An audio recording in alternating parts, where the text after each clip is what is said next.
है। अभी कल हम वचन पढ़े थे तो प्रभु ने एक जगह कहा कि फरीसी सदूकी ने यीशु मसीह के चेलों को बिना हाथ धोए खाना खाते देख लिया। तो फरीसी सदूकी जो रहे तो बड़े आपको धार्मिक समझ शुद्ध समझत रहे। तो यीशु मसीह से जाके कहते कहते ये बतावा कि तुम्हार चेला परम पूर्वजों के परंपराओं को तोड़ते हैं। क्या करते हैं? पूर्वजों के परंपराओं को तोड़ते हैं, बिना हाथ धोए खाना रोटी खाते हैं। हालेलुया। तो यीशु मसीह उनको उत्तर देता है, कहता है कि तुम पूर्वजों की परंपराओं के लिए बैठो। मैं तुमसे कहता हूँ, तुम भी तो करते हो, परमेश्वर की आज्ञा को टालते हो। तुम अपने आप को बहुत धार्मिक समझते हो, तो परमेश्वर की आज्ञा को तुम क्या करते हो? टालते हो, कहीं नहीं मानते हो। जो आज्ञा परमेश्वर की उसको कहीं नहीं मानते हो। तो बहुत अच्छा हुआ जवाब दिया प्रभु ने उनको, और बहुत अच्छा उत्तर दिया। फिर उनको बड़ा ठेस लगा। चेला कहा थे कि प्रभु ऐसी बात कह दी, उनको ठोकर लगा। कहा लगे दो ठोकर, कहे जाने दो है। कहते हैं कि अंधे को जाने दो, एक अंधा दूसरे अंधे को मार्ग नहीं दिखा सकता है। तो वहां यीशु मसीह ने उनको उनके शुद्धिकरण को बताया है कि देखा, हाथ धोना कोनो महत्वपूर्ण बात नहीं है। महत्वपूर्ण बात यह है कि परमेश्वर की आज्ञा मानना। ठीक है। और वो परमेश्वर की आज्ञा का नहीं फॉलो करत नहीं, और देश के खुराफात कर लिए परंपरा बैठ। हालेलुया। हम्म। और आज्ञा का टाल रहे हैं। तब यीशु मसीह को बहुत अच्छा ठोकर जगह जवाब दिया, और वो लोग क्या है, फिर चले गए। उनको लग गया, अरे वो अपने आप को बहुत धर्मी समझते हैं, इनका कोनो होशियार होकर जेदा ना, तो बहुत होकर बात आवा करा करा थी ना। बहुत बात आवा करा थी, तो बहुत बहुत बड़ी बड़ी बात कहे लागी ना, अपने आप की ऊंचा उठावे बारे। तो वही तन हुन ना करी सी वो फरीसी शास्त्री कि हम अपने आप का ऊंचा उठाएंगे। तो प्रभु कहते हैं कि नीचे दबा देंगे। हालेलुया। बोले यीशु मसीह की। तो कहने का मतलब कि हमें परमेश्वर की आज्ञा का पालन करेंगे तो अच्छा रहेगा। हालेलुया। बोले यीशु मसीह की। तो मैं कहाँ बता रहा था? स्वर्गदूत ना, आकाश की शक्तियाँ कौन है? आप बताइए, अपने से बताइए, बोल करके बताइए, आकाश की शक्तियाँ कौन है? अभी बताया था मैंने, इबलीस और उसकी सेना। दुष्ट दुष्ट की शक्तियां बोल दो, क्या है? दुष्ट की शक्तियां। कौन है आकाश की शक्तियां? दुष्ट की शक्तियां। हालेलुया। ठीक है। करिएगा जरा, ये हेजकेल 28 अध्याय, और चाहे तो इसके बारे में अच्छे से देखिए जी। यह हेजकेल 28 अध्याय उसका 14 वचन से पढ़िए। ठीक है। हालेलुया। ये हेजकेल कितना भैया? ये हेजकेल 28 से 11 तक पढ़िए, आपको समझ में आ जाएगी इसके बारे में। जी, मिला है, पढ़िए भैया आपको। Page number 1000। हालेलुया। हालेलुया।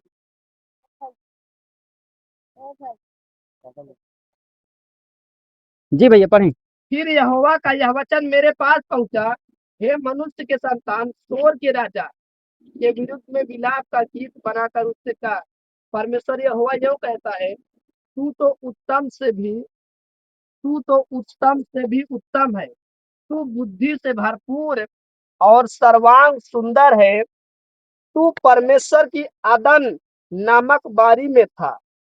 तेरे पास आभूषण, मणिक, पदराग, हीरा, फिरोजा, सुलेमानी मणि, यशब, नीलमणि, मरकद और लाल, सब भांति भांति की मणि और सोने के पहिरावे थे। तेरे डफ और बांसुरियां तुझ में बनाई गई थी।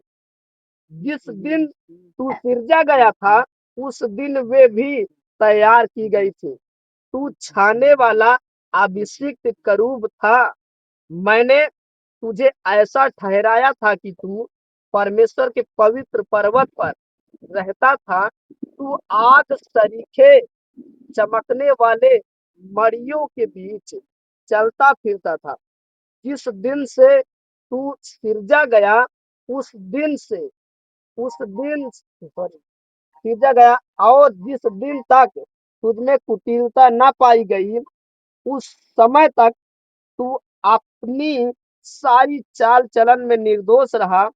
परंतु लेन देन की बहुतायत के कारण तू उपद्रव से भर गया, भर कर पापी हो गया।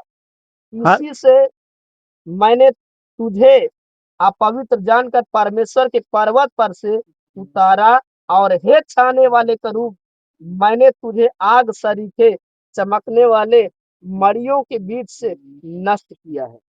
हालेलुया, बोले यीशु मसीह की। एक वचन और देख ले क्या। सुंदरता के कारण तेरा मन फूल उठा था, और वैभव के कारण तेरी बुद्धि बिगड़ गई थी। मैंने तुझे भूमि पर पटक दिया, और राजाओं के सामने तुझे रखा कि वे तुझको देखें। हालेलुया, बोले यीशु मसीह की। अब बड़े आसानी से आपको पता चल गया कि शैतान कौन था। हालेलुया, मैंने आपको बताया कि ये स्वर्गदूत था परमेश्वर का। क्या पहला स्वर्गदूत था?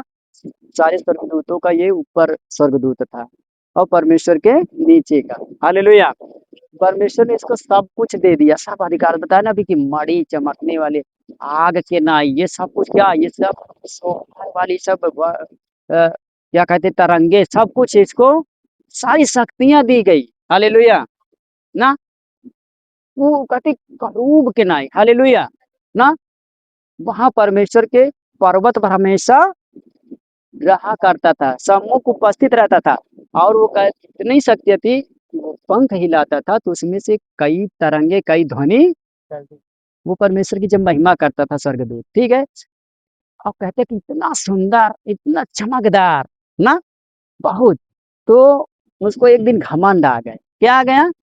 घमंड आ गया कि मैं कितना सुंदर, मैं कितना खूबसूरत, मैं कितना शक्तिशाली हूँ कि मैं पंख हिलाता हूँ तो कई ध्वनियाँ निकलती हैं, और मेरे तरह सारे स्वर्गदूत है, मैं इनका सबका प्रधान हूँ। हालेलुया। और उसको लालच आ गया, घमंड आ गया, कहता है कि जब मैं इतना बड़ा हूँ तो मेरे ऊपर तो खाली एक है, पिता है, और काहे ना हराए के वही गद्दी में बैठ जाऊँ। हालेलुया। स्वर्गदूत है, और स्वर्गदूत से देखा ईश्वर बने चाहता है, क्या? परमेश्वर बने चाहता। तो परमेश्वर ने उसको समझाया कि ऐसा मत कर, लेकिन उसने माना नहीं। फिर युद्ध हुआ।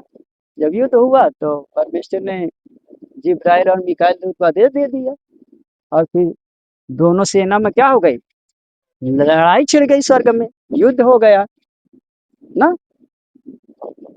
स्वर्ग स्वर्गदूत की सेना से, और फिर शैतान की, मतलब इब्लीस सेना से युद्ध हुआ। कहे का मतलब देखा, इब्लीस जो है पहला, उसके अंदर में जितना सब रहे, ओके सब बात मानत रहे, और सब शक्तिमान देरात रहे सब, ये तो हमसे शक्तिशाली हैं।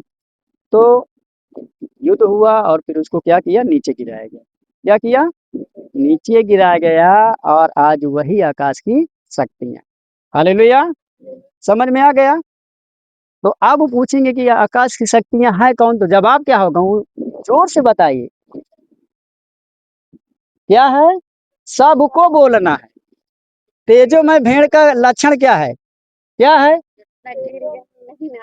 तेजोमय भेड़ का लक्षण क्या है, बता दूं? तेजोमय भेड़, तेजोमय भेड़ का है हमेशा चौकन्ना रहती, हमेशा तत्पर रहती, हर चीज में क्या है? सावधान। अगर कोई भी वर्ड पूछना तो खटाक से एक साथ बोल देती है ना। सही बात है ना। तो जो आपको बार बार सिखाया जाता है कि अब आकाश की शक्ति कौन, एक साथ बोलो, तो आप बोल क्यों नहीं रहे हो? आकाश की शक्तियां कौन है?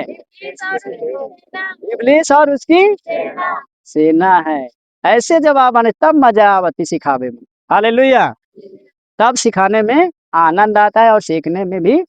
नहीं आज, नहीं तो फिर तुम और फिर वो जो माटी की मूर्त की क्या फर्क है? हाँ, वो तो शरीर के ढांचे वचा बना, वो तो तुम बैठी, तुम्हारी तरह अगर बैठ तुम वही तना को न बोला न डाला, तो फिर के ना आई हो? तुम वही के ना आई हो फिर ना। हालेलुया। तो तुम तो जिंदा हो ना। हालेलुया। तो जिंदा क्या करता है? बोलता भी है। हालेलुया, बोले यीशु मसीह की। अब जान गए कि आकाश की शक्तियां कौन है? इब्लीस और उसकी सेना। हाँ, दुष्ट की शक्तियां, ये सब गिराए जाएंगी। क्या है? ये सब गिराए जाएंगे। हालेलुया। किस दिन? जब यीशु मसीह का दोबारा आगमन हो। हालेलुया। बोले यीशु मसीह की, बोलो प्रभु यीशु मसीह की। और लिखा है कि 30 में लिखा है, तब मनुष्य के पुत्र का चिन्ह आकाश में दिखाई देगा। ये सब चीज होने के बाद तब प्रभु का चिन्ह दिखाई दे कि आकाश में हाँ प्रभु आ रहे हैं। हालेलुया। और लिखा है कि और तब पृथ्वी के सब कुलों के लोग छाती पीटेंगे। बहुत बड़ी बात। हालेलुया। क्या कहते हैं कि पृथ्वी पर के सब कुलों के लोग, क्या है? सब कुलों के लोग क्या करेंगे? छाती पीटेंगे और मनुष्य के पुत्र को बड़ी सामर्थ और ऐश्वर्य के साथ आकाश के बादलों पर आते देखेंगे। वह तुरही के बड़े शब्द के साथ अपने दूतों को भेजेगा और वे आकाश के इस छोर से उस छोर तक चारों दिशाओं से उसके चुने हुओं को क्या करेगा? इकट्ठा। जब आएगा प्रभु, तो जो पृथ्वी पर के जितनी जातियां हैं, जितने कुल है ना, कहते कि मैं जब कुल के हूँ, मैं जब गोत्र के हूँ, मैं इस वंश से हूँ ना, तो ये सब का है उस समय छाती पीटेगी। तो प्रभु क्या करी? स्वर्गदूत भेजी। तो कहते कि इस छोर से और उस छोर तक अपने चुने हुओं को क्या करेगा? इकट्ठा करेगा। हालेलुया। काहे पर इकट्ठा करी? बताओ।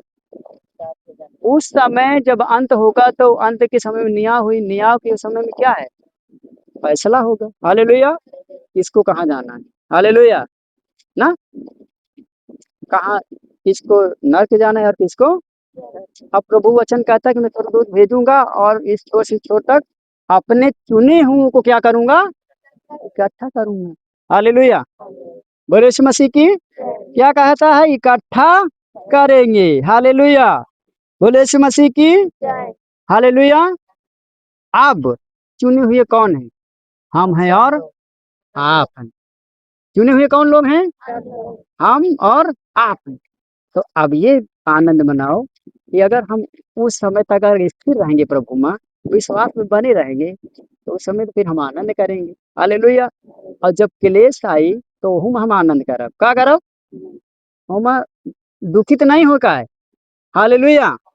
जब क्लेश आई, अब मैं तुमको इसी विषय में बता देता हूँ कि उस समय कैसा क्लेश आएगा। हालेलुया। हालेलुया। आइए हम उसी का 3 से पढ़ेंगे। हालेलुया।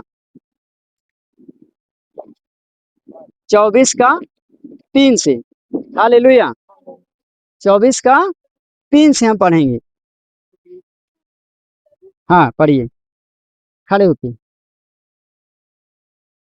ध्यान से सुनना है। तब वह जैतून पहाड़ पर बैठा था, तो चेलों ने एकांत में उसके पास आकर कहा, हमें बता कि ये बातें कब होगी? तेरे आने का और जगत के अंत का क्या चिन्ह होगा? यीशु ने उनको उत्तर दिया, सावधान रहो, कोई तुम्हें न भरमाने पाए, क्योंकि बहुत से ऐसे होंगे जो मेरे नाम से आकर कहेंगे मैं मसीह हूँ, और बहुतों को भरमाएंगे। तुम लड़ाइयों और लड़ाइयों की चर्चा सुनोगे तो घबरा न जाना, क्योंकि इनका होना अवश्य है, परंतु उस समय अंत न होगा, क्योंकि जाति पर जाति और राज्य पर राज्य चढ़ाई करेंगे, और जगह जगह अकाल पड़ेंगे और भूकंप होंगे। ये सब बातें पीड़ाओं का आरंभ होगी। पीड़ाओं का आरंभ होगी। पीड़ाओं का आरंभ होगी। तब वे कलेश देने के लिए तुम्हें पकड़वाएंगे और तुम्हें मार डालेंगे, और मेरे नाम के कारण सब जातियों के लोग तुमसे बैठ रखेंगे। तब बहुत से ठोकर खाएंगे और एक दूसरे को पकड़वाएंगे और एक दूसरे से बैठ रखेंगे। बहुत से धोखे भविष्यवक्ता उठ खड़े होंगे और बहुतों को भरमाएंगे। अधर्म के बढ़ने से बहुतों का प्रेम ठंडा पड़ जाएगा, परंतु जो अंत तक धीरज रखे रहेगा उसी का उद्धार होगा। और राज्य का वह सुसमाचार सारे जगत में प्रचार किया जाएगा कि सब जातियों पर गवाही हो, तब अंत आ जाएगा। हालेलुया। हालेलुया। बड़े ध्यान से सुने ना। तब अंत आ जाएगा। अंत का आना बड़ा सरलता से नहीं है, उसका हम जब इंतजार कर रहे हैं तो वहां तक पहुंचने के लिए हमारे बीच में बहुत सा क्लेश आएगा। क्या आएगा? क्लेश आएगा। जब यीशु मसीह आएगा तो उससे पहले क्लेश आएगा। जब उसका दूसरा आगमन पुनरागमन होगा तो क्या होगा? पहले क्लेश होगा। सबसे पहले ई होई। हालेलुया, बहुत बड़ी बात है। हालेलुया। क्या कहता है, हम देखेंगे कौन कौन सा क्लेश होगा। लिखा है कि जब 5 से हम पढ़ेंगे, यहाँ लिखा है कि अ, क्योंकि बहुत से ऐसे होंगे जो मेरे नाम से आकर कहेंगे मैं मसीह हूँ। हालेलुया। और 4 में अगर देखेंगे वहां लिखा है, यीशु ने उनको उत्तर दिया कि सावधान रहो। क्या है? सबसे पहले सावधान। अच्छा, सावधान कौन रह सकता है, हमको बताइए। सावधान कौन रह सकता है? प्रभु ने आपको कहा कि आप सावधान रहो, तो कैसे रहिए सावधान? हालेलुया। कैसे सावधान रहना है? परमेश्वर के वचन से, इसको सुन करके, पढ़ करके और प्रार्थना संगति करके हमें सावधान रहना। हालेलुया। बोले यीशु मसीह की ना। कौन कहता है? देखा, प्रभु के चेले जो है, एक बात प्रभु ने कही। मतलब जब यरूशलेम से जा रहे थे तो मंदिर जब वहां का था, देखा तो बहुत भव्य मंदिर बना था। क्या? बहुत भव्य, बड़ा, देखने में आकर्षण, और बहुत सामान, एक से एक, मतलब टाइल्स, पत्थर, मड़ी, सब क्या जड़े थे उस भवन में। तो जब उधर से गुजरे तो चेला कहता है, पतरस कहता है, प्रभु कितना अच्छा भवन बना। क्या कहा? कहा प्रभु कितना अच्छा लागत है भवन, कितना अच्छा भवन है। तो प्रभु पतरस के कहा थे कि ये एक दिन इसमें एक पत्थर पर पत्थर न बचेगा। क्या है? एक पत्थर पर पत्थर न बचेगा, सब ढह जाएगा। क्या होगा? जब इतनी बड़ी बात प्रभु कर दिया, चेला क्या पूछा, पतरस क्या पूछा? कहा प्रभु देखा कितना अच्छा भवन है। वो के तारीफ करीस? मंदिर की तारीफ करीस ना, कि कितना अच्छा भवन है ना। तो प्रभु कहा जानू नहीं कि एक मनोत मंदिर कही जात मोरे कहीं है ये नहीं। हालेलुया। तो प्रभु का हटाए दीन मन का देख, एक अब देखत ना, आने समय में ये मैं एक पत्थर ईट न पई है। हालेलुया। तो क्या कहा कि पत्थर पर पत्थर ना बचेगा, सब ढा जाएगा। हालेलुया। क्या होगा? सब ढा जाएगा। अब बताओ, पतरस उतनीदार खुश हो गया रहा देख के, अब नाराज हो गया। कहे कि मतलब उदास हो गया कि बताओ कितना अच्छा चीज बिगड़ जाई जा, नष्ट हो जाई। तो पल भर में के खुशी रहा, पल भर में तुरंत उदासी हो गया, दुखी हो गया। तब चेला कहते आगे आगे कहा कि प्रभु, यहाँ कहते हैं ना कि जब वह जैतून पहाड़ पर बैठा था तो चेलों ने एकांत में उसके पास आकर कहा, हमें बता कि ये बातें कब होगी। कहता है कि कब होगी प्रभु, आपने जो कहा है ये बतिया कब होई, बता देता। प्रभु बतावे लागे थे कि देखा सुना। हालेलुया। कहता है कि हमें बता कि ये कब होगी, तेरे आने का और जगत के अंत का क्या चिन्ह होगा। तेरे आने का और जगत के अंत का चिन्ह क्या होगा। तब यीशु ने उनको उत्तर दिया, सावधान क्या रहो, सावधान रहो कि कोई तुम्हें भरमाने। आप देखा, वो इतना आकर्षित मंदिर पतरस को क्या कर रहा था? भरमा ही तो रहा था ना। कब भैया? आकर्षित मंदिर पतरस को भरमा रहा था ना, अपनी ओर खींच रहा था। हालेलुया ना। तो प्रभु का अगर सावधान रहो, तुम्हें कोई भरमाने ना पाए। हालेलुया, है ना। क्योंकि बहुत से ऐसे होंगे जो मेरे नाम से आकर कहेंगे मैं मसीह हूँ। क्या कहेंगे? मैं खुद कहेंगे कि मैं मसीह हूँ, मैं ही मसीह हूँ। हालेलुया।